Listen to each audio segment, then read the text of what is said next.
आहिस्ता चले जिंदगी, कई कर्ज चुकाना बाकी है,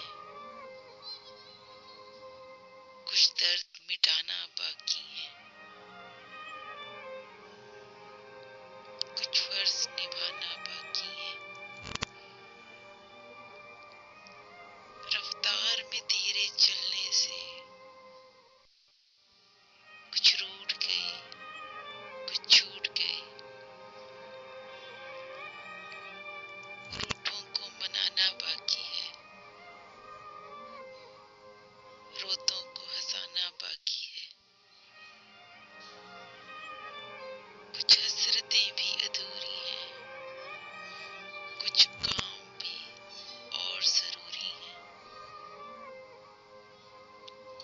ख्वाहिश जो घट गई इस दिल में, इसको दफनाना बाकी है।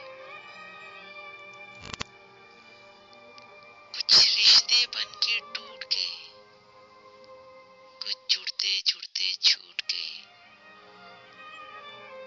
इन टूटे फूटे रिश्तों को, जख्मों को मिटाना बाकी है। तू आगे चल, मैं आता हूँ,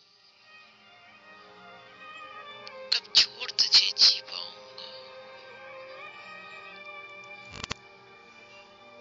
इन सांसों पे हक है जिनका, इनको समझाना बाकी है। आहिस्ता चले जिंदगी, कई कर्ज चुकाना बाकी। Subscribe my channel Urdu Poetry and click the bell icon for latest poetry. Don't forget to subscribe my channel Urdu